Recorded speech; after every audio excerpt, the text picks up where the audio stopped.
இந்த சம் பாருங்க. ஒரு குறிப்பிட்ட தொகையானது 14 பையன்களுக்கிடையே பங்கிடும் பொழுது அதே தொகையை 18 பேரிடம் சமமாக பங்கிடும் பொழுது கிடைப்பதை விட ஒவ்வொருவரும் ரூபாய் 80 அதிகம் பெறுகிறார்கள். தொகை என்ன? இதான் கேட்டிருக்காங்க. தொகை தெரியாதுங்க, அதனால எக்ஸ் பை 14 பேர்னால 14 போட்டுங்க equal to x by 18 plus 80ங்க. அதிகம் 80 கிடைக்கிறதுனால 80 போட்டுருங்க.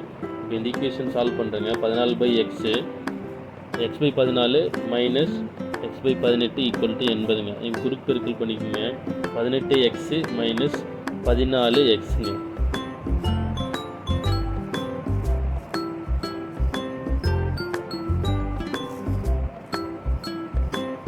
பதினாலு இன்ட்டு 18ங்க.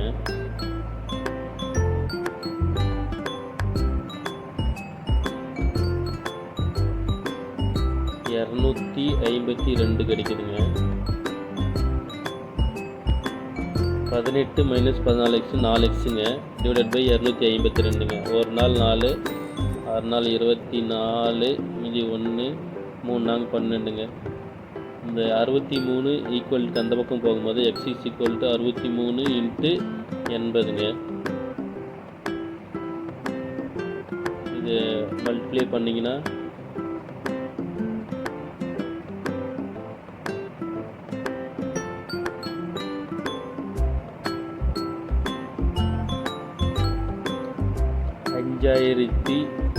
$5040 வருதுங்க. இதான் வந்து ஆன்சர் சி வந்து கரெக்ட் ஆன்சருங்க. இது இன்னொரு மெத்தட்லேயும் போடலாங்க. பாருங்கள், இங்கே 14 பேருக்கு வந்து 80 வந்து அதிகமாக கிடைக்குதுன்னு சொல்கிறாங்க. இப்போ 14 இன்ட்டு 80 போட்டிங்கன்னா 1120 வருதுங்க.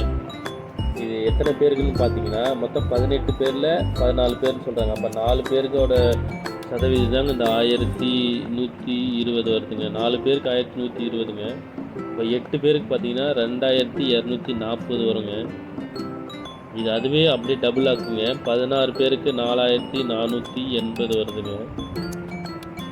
மொத்தம் 18 பேரில் இந்த 2 பேர் வேணுங்க. அதனால் இந்த 4லேருந்து பாதியாக கழிச்சிங்க 560 வருங்க. இப்போ 16 ப்ளஸ் அந்த 2 பேருக்கு ஆட் பண்ணிங்கன்னா 5040 வருதுங்க. இந்த மாதிரி 2 மெத்தடில் போடலாங்க. எந்த மெத்தட் உங்களுக்கு ஈஸியாக இருக்குதோ அந்த மெத்தட் போட்டுங்க. வணக்கங்க.